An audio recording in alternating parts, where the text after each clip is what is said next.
Buenas noches a todos y bienvenidos a este reportaje. Somos estudiantes de la Universidad César Vallejo y hoy les presentaremos este hermoso reportaje que lleva como título Entre el dolor y la justicia, César Vallejo y el feminicidio en el Perú contemporáneo.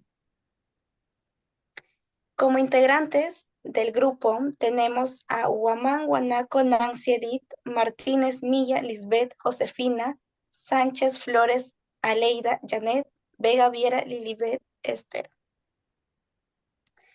En el Perú, en plena transformación social y cultural, César Vallejo, uno de los más grandes poetas latinoamericanos, descompuso las estructuras del lenguaje en su obra más emblemática, Trilce, publicada en el año 1922. Este poemario no solo fue un parteaguas literario, sino que también un grito desgarrador ante el sufrimiento humano y los cambios de la modernidad. Hoy explicaremos cómo Vallejo plasmó este sufrimiento en su poesía y cómo la mujer como figura central se convierte en una pieza clave para entender su obra. Soy Lilibet Vega y hoy en este reportaje nos adentraremos en relación entre el sufrimiento existencial y social en Trilce, explorando cómo César Vallejo utilizó la figura femenina como un catalizador para la innovación poética. A lo largo de este análisis también veremos cómo su obra sigue siendo relevante hasta hoy en día en el contexto del sufrimiento social. Tocaremos lo que es el caso de Sheila Cóndor. César Vallejo nació en Santiago de Chuco, un pequeño pueblo en el norte del Perú, en el 1892. Hijo de padres humildes, su vida estuvo marcada por pobreza, sufrimiento y una profunda sensibilidad hacia las injusticias sociales. Su formación literaria fue autodictada y a pesar de las dificultades económicas y sociales, Vallejo se convirtió en una de las voces más revolucionarias de la poesía española. Vallejo vivió una gran parte de su vida en Lima y fue testigo de una sociedad peruana que empezaba a cambiar. En el 1922 publicó Trilce, una obra que rompió con todos los moldes de la poesía tradicional. A lo largo de su vida, eh, Vallejo experimentó el dolor físico, social, que lo reflejó en cada uno de sus versos. En estos últimos años vivió en París, donde continuó su labor como literario hasta su muerte en el año 1938. A continuación veremos un poema relacionado con la obra de César Vallejo.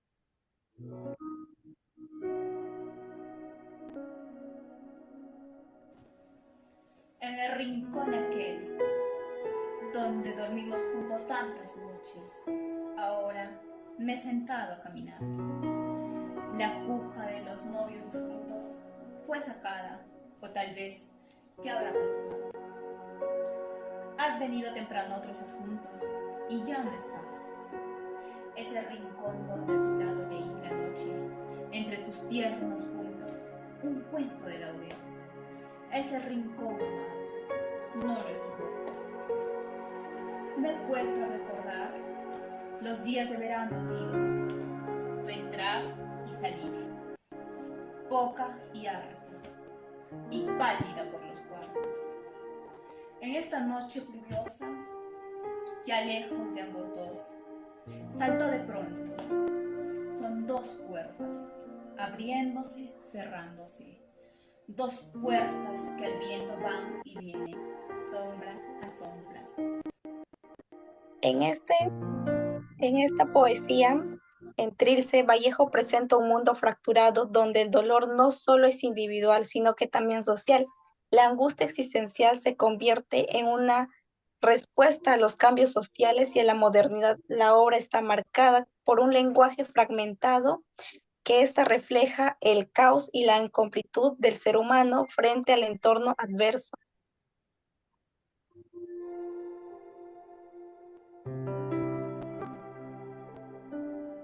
Una de las figuras más complejas en la obra de César Vallejo es la mujer, la madre, la mujer sexual, la mujer abortada y la mujer silenciada. En estas imágenes no solo reflejan el sufrimiento del poeta, sino que también son símbolos de las tensiones de la modernidad. La mujer moderna se comienza a visibilizarse en una sociedad peruana que aparece en Trilce como un reflejo de la transformación social y de la lucha por la autonomía frente a las estructuras del poder. A continuación presentaremos una entrevista referente al poema y al autor, que es César Vallejo.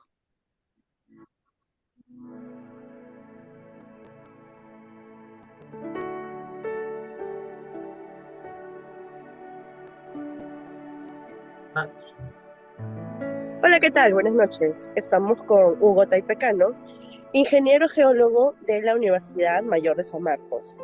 Hola, Hugo, ¿cómo estás? muy bien, gracias por invitarme para la entrevista, Lisbeth. Buenas noches, podemos empezar. Listo, mira, Hugo, te voy a hacer unas breves preguntas sobre el poema Trilce del autor César Vallejo. Dime, ¿cómo interpretas el dolor universal presente en Trilce? Oh, bueno, en primer lugar, Trilce es uno de los poemarios más importantes de Vallejo y uno de los cuales más me gusta. Y el dolor se expresa como una angustia existencial, tanto de la soledad y de las pérdidas que atraviesa todo ser humano, ¿no? Entonces Vallejo no solo habla de su sufrimiento, sino que también lo eleva a un nivel ya más universal, mostrando cómo el dolor nos puede conectar a todos. Claro, tienes mucha razón en eso. Dime, Hugo, ¿crees que es posible identificar esta forma de sufrimiento en la sociedad actual? Absolutamente. Hoy en día lo hemos reflejado en problemáticas como los feminicidios, por ejemplo, donde la violencia hacia las mujeres genera un dolor ya colectivo, ¿no? Similar al vacío y a la impotencia que Vallejo expresaba en su obra. Entonces sigue siendo actual porque muestra un sufrimiento que incluso ha trascendido hasta nuestras épocas actuales. Claro, dime, Hugo, Vallejo refleja una profunda soledad y abandono emocional en sus poemas. ¿Tú crees que ese sentimiento se puede asociar en las experiencias de muchas víctimas de violencia en la actualidad? Sí, definitivamente. La soledad y el abandono que Vallejo expresa en sus poemas reflejan ese vacío emocional que muchas víctimas de violencia están experimentando. Por ejemplo, las víctimas de feminicidios no solo enfrentan agresiones físicas, sino también el aislamiento y la indiferencia de la sociedad que muchas veces no actúa a tiempo para poder protegerlas. Entonces, este sentimiento de desamparo conecta con los versos de Vallejo y con las realidades trágicas de nuestra actualidad. Dime, ¿qué papel crees que juegan las grietas en las instituciones en la perpetuación de la violencia de género? Me refiero netamente a la policía y el sistema judicial. Bueno, las grietas en las instituciones, por ejemplo, como la policía o el sistema judicial, son claves para en la perpetuación de la violencia de género. ¿Qué quiere decir? Ya que la falta de acción, la impunidad y los procesos tan ineficientes crean un círculo vicioso. Lo que hace esto es desamparar a las víctimas y normaliza este tipo de violencia, ¿no? Entonces, estas fallas generan un sentimiento de desprotección y abandono similar al que Vallejo expresaba en la obra Trilce. Y esto pues nos muestra cómo la indiferencia de las instituciones contribuye al sufrimiento humano. Mm, claro, dime, ¿de qué manera los temas de Trilce se pueden aplicar al contexto de violencia de género y feminicidio que aún prevalecen en muchas sociedades? Bueno, en cuanto a los temas de Trilce, podemos mencionar la soledad, el sufrimiento y la lucha contra la opresión. Esto suena mucho en el contexto de la violencia de género, ¿no? Por ejemplo, la obra de Vallejo denuncia un dolor profundo y universal que se puede asociar con el desamparo y la injusticia que viven las víctimas de feminicidio en nuestro país. Al igual que en Trilce, estas realidades evidencian pues un sistema que fracasa, que falla en proteger y dar esa prioridad a la dignidad humana. Y esto lo único que hace es dañar un sufrimiento o establecer un sufrimiento que ya es más colectivo. Muy acertadas sus respuestas. Dime, al igual que Vallejo, que a menudo muestra la frustración humana, ¿qué opinas de la frustración social que genera la impunidad y la falta de justicia en casos de feminicidio? Bueno, si hablamos de frustración social, la impunidad en estos casos de feminicidio es un eco directo, ¿no?, hacia la frustración humana que Vallejo reflejaba en Trilce. Entonces, esa sensación de impotencia ante un sistema incapaz, incompetente, que no puede responder, es similar al desgarro emocional que él plasmaba o que él reflejaba en sus versos.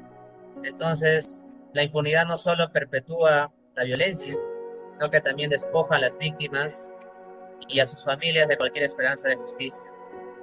Y esto lo único que trae como consecuencia es intensificar el dolor colectivo que resuena con el sentimiento trágico que presenta en Trilce, ¿no? Claro, tienes mucha razón. Bueno, Hugo, esas serían las cortas preguntas. De igual manera, te agradezco mucho por tu tiempo y por la colaboración en esta entrevista. Sería todo. Muchas gracias. Que tengas buena noche. Gracias a ti, Lisbeth. Cuídate, muchas gracias.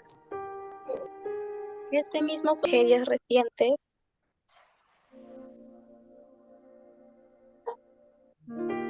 este mismo sufrimiento se refleja en tragedias recientes, el caso de Sheila Cóndor, una joven víctima de feminicidio en el Perú.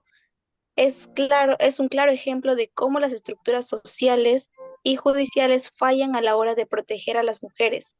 La indiferencia de las instituciones ante las denuncias previas suelen o resuenan con la crítica de Vallejo a las estructuras deshumanizadoras.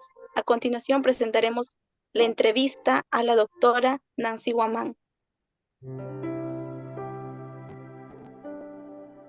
Inofensivo, cargaba a un pequeño perro blanco en brazos y abría amablemente la puerta para el ingreso de Sheila Cóndor. Este mismo sufrimiento se refleja en tragedias recientes, el caso de Sheila Cóndor, una joven víctima de feminicidio en el Perú, un claro ejemplo de cómo las estructuras sociales y judiciales fallan a la hora de proteger a las mujeres. La indiferencia de las instituciones ante la denuncia previas resuenan a la crítica de Vallejo a las estructuras deshumanizadoras. A continuación veremos un corte video sobre el caso de Sheila Cóndor y después la entrevista a la doctora Nancy Guamán.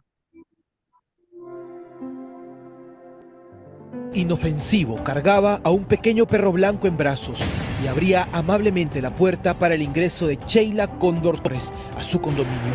Ese mismo hombre es el dueño del departamento donde una mente siniestra empaquetó parte de los restos de Sheila dentro de esta maleta de viaje de 23 kilos que luego escondió debajo de una cama. De esta espeluznante historia se van revelando detalles con cada nueva aparición de pruebas, testimonios, videos y hasta chats entre Sheila y Darwin Marx Condori Antesana, que sin saberlo, escribiendo dejaba rastros de un presunto método psicológico para generar confianza, presentándose como un hombre confiable, protector y proveedor que incluso servía a la patria. Hola, ¿vendrás? ¿Eres de la perrita? Sí. Solo tengo 2 soles. Ya pues, podemos tomar algo de paso. ¿Puedes pagar la movilidad por Yape? Tengo efectivo, yo te repongo normal y te doy de regreso. ¿Qué te gusta tomar? ¿Cerveza? ¿Trago? Pero quiero conocer a tu perrito, envíame una foto y su nombre completo.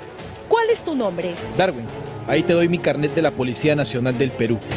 El policía reveló su identidad, aunque lo hizo a través de un mensaje de una sola visualización en WhatsApp y solo cuando tenía la certeza de que Sheila ya estaba en camino a verlo. Recuerden, ella antes ya le había pedido que le hiciera una transferencia por Yape y él dijo, tengo efectivo. Tal vez esa transferencia revelaba su nombre completo antes de tiempo. El designio, el propósito del asesino acabó, al parecer, arrebatándole la vida a Sheila. Luego, sin noción de las repercusiones, del olor que iban a emanar los restos, a la mente desequilibrada detrás del crimen, no le importó que a este departamento entraran más personas, algunos estudiantes de la Marina, para celebrar en una fiesta. En la sala, mientras en el baño habían vísceras en el tacho y en el cuarto, la maleta con los restos de Sheila. Según los vecinos del lugar, no era la primera vez que el departamento de Darwin Condori era el escenario de una espeluznante escena. En el 2023, los gritos de varias jovencitas que salieron del departamento terminaron en una denuncia por presunta violación grupal. Aún así, el policía continuó en actividad, como varios otros policías con denuncias graves, como el agente Salomón Quispe Mamani, que mató a toda una familia extranjera dentro de un bus en Chincha y que luego se determinó que tenía esquizofrenia. Hechos como la muerte y el descuartizamiento de una fémina a cargo de un efectivo policial que ya tenía antecedentes disciplinarios evidencian que necesitamos pasar el retiro de manera excepcional a estos efectivos policiales que dañan no solamente a nuestra institución, sino afectan a la sociedad y enlutan a las familias. ¿Por qué me has quitado, amiga? Dios mío, Diosito lindo. Según trascendió, en el momento en que la policía entró a su casa, Darwin Condori Antesana estaba en pleno operativo en San Martín de Porres. Ahí recibió una llamada telefónica. Un mayor, dijo Darwin, le había ordenado retirarse de la zona y sin titubear, sin dar signos de nerviosismo, Darwin se fue. Desde entonces, el paradero del principal sospechoso de este crimen de terror es desconocido.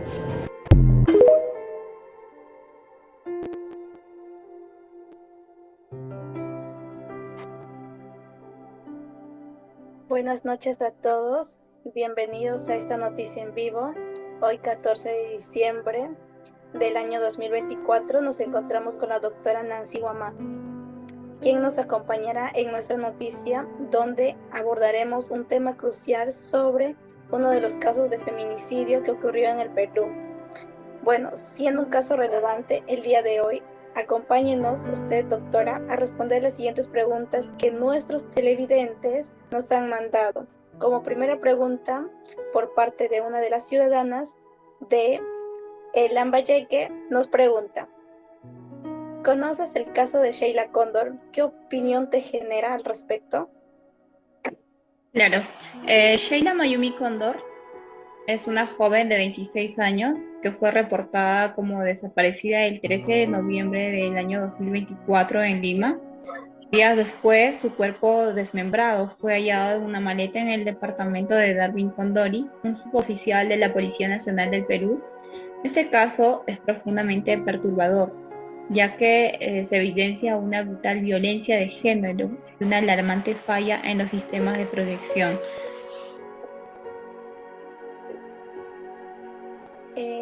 Muy bien. ¿Considera que hubo negligencia por parte de las instituciones encargadas para proteger a la víctima de violencia de género?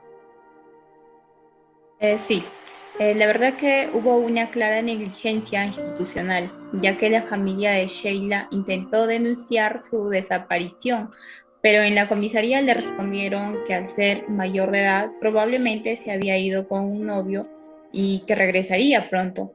Esta respuesta refleja una falta de sensibilidad de protocolo adecuado para atender casos de desaparición y posibles situaciones de violencia de género, ¿no? Por supuesto. ¿Qué opinión o qué opina usted sobre las formas en que los medios de comunicación han tratado estos casos? Bueno, los medios de comunicación han desempeñado un papel crucial al visibilizar el caso, lo que ha generado una precisión social para que las autoridades actúen, ¿no? Sin embargo, es fundamental que los medios aborden estos temas con mucha responsabilidad para así evitar el sensacionalismo y respetando la dignidad de las víctimas y sus familias. Por supuesto, concuerdo con usted. Como cuarta pregunta, ¿crees que este caso podría haberse prevenido? ¿Cómo? Sí, en realidad este caso podría haberse prevenido con una respuesta oportuna y adecuada por parte de las autoridades. Si la policía hubiera tomado en serio la denuncia de desaparición y actuado de inmediato, se podría haber localizado a Sheila antes de que ocurriera el feminicidio. Además, una formación adecuada de los funcionarios en perspectiva de género y protocolos claros para atender estos casos son esenciales. Muy bien. ¿Qué tan consciente crees que está la sociedad sobre el riesgo que puede llegar a ser estos casos de feminicidio como se evidenció en el caso de Sheila Condor? Bueno, aunque se ha habido avances en la concienciación sobre la violencia de género, aún persisten estereotipos y una normalización de ciertas conductas violentas. Casos como el de Sheila evidencian que la sociedad aún no es plenamente consciente de la gravedad y prevalencia de los feminicidios, lo que nos subraya la necesidad de una educación continua y campañas de sensibilización. Muy bien, como última pregunta para culminar, tenemos, ¿cómo podríamos como sociedad actuar de manera efectiva para prevenir las tragedias, esas tragedias que están sucediendo como este caso?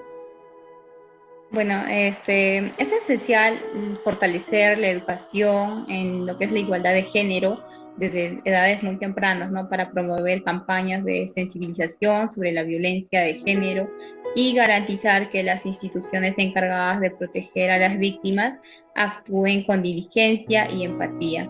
Además, es muy importante que la sociedad civil se involucre activamente denunciando actos de violencia y apoyando a las víctimas para construir una cultura de cero tolerancia hacia cualquier forma de violencia contra las mujeres.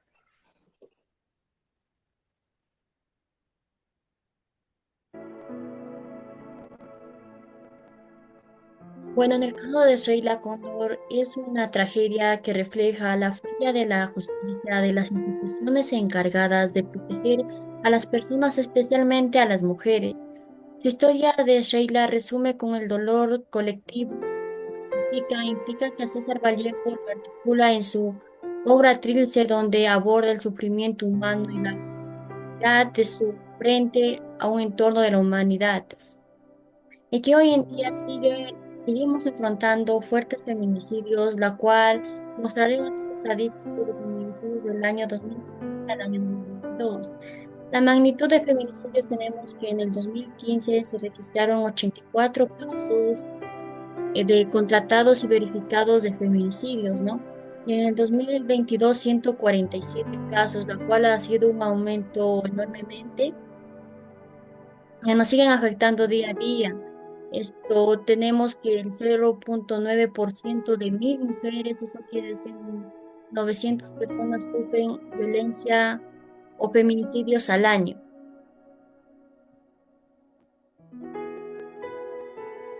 Tenemos acá una gráfica de feminicidios en una región natural de 2015 a 2022 que se registraron en la costa, en la sierra y en la selva, que en el 2019 tenemos que en la costa es mucho más elevado los casos, que son 74 casos, y en el 2022 que ha disminuido un poco con 71 casos.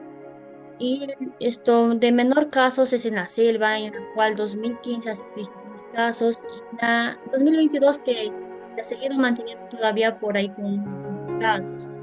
Y en el caso de la sierra, en el 2018 ha sido exageradamente elevado con 65 casos, a diferencia de las demás regiones.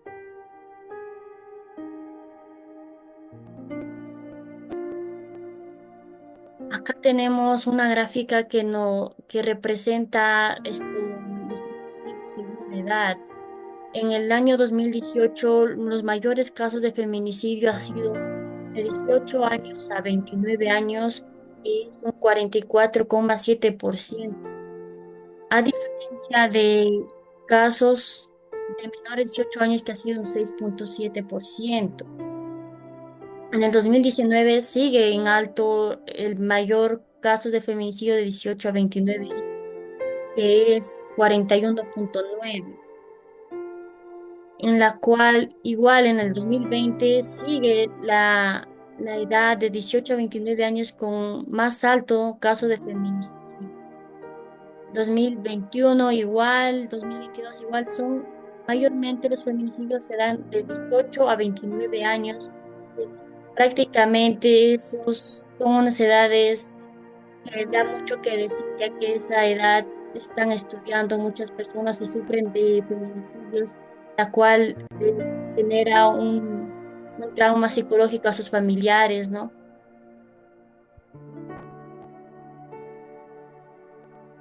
Y acá tenemos víctimas de feminicidio según la ocurrencia de 2015-2022. El mayor casos que ha sucedido es el 54,2% es las viviendas de la víctima.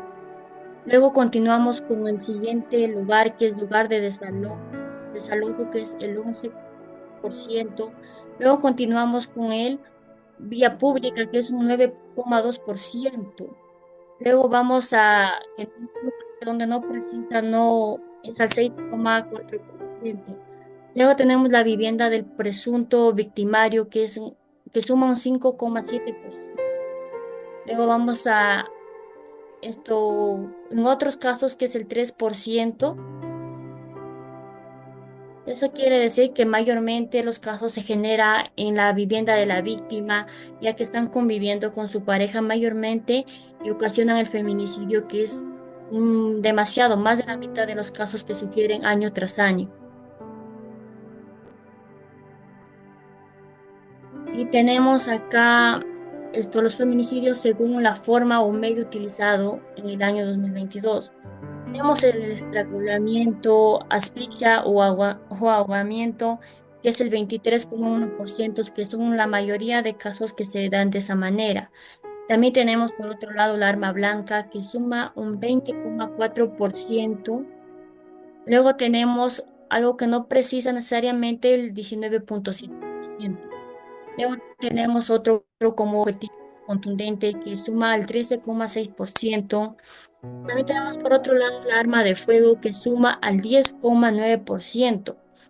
Tenemos a otro lado por otros medios que se dan el feminicidio que suman 4,9%. Tenemos también el suministro de sustancias tóxicas o envenenamiento que llega a un 3,4%. O también tenemos la precipitación o caída que da un 2,7%. Y por último tenemos la acción de fuego directa que ha llegado a 1,4%.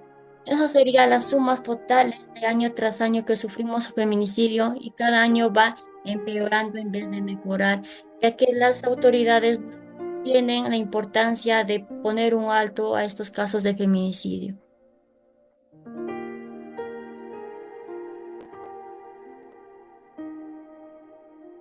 Como cierre tenemos lo que es imprescindible, que la sociedad peruana reconozca la magnitud de esta tragedia y actúe con determinación la lucha contra el feminicidio. No es solo una cuestión de cifras, sino de vidas que deben ser protegidas y valoradas.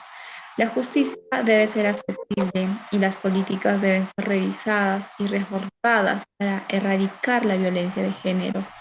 La obra de Vallejo, con su crítica a las estructuras deshumanizadoras, sirve como una poderosa reflexión sobre nuestra responsabilidad colectiva. La tarea no es solo prevenir los feminicidios, sino construir un sistema que reconozca la dignidad humana, garantice la protección efectiva a las mujeres y elimine la impunidad.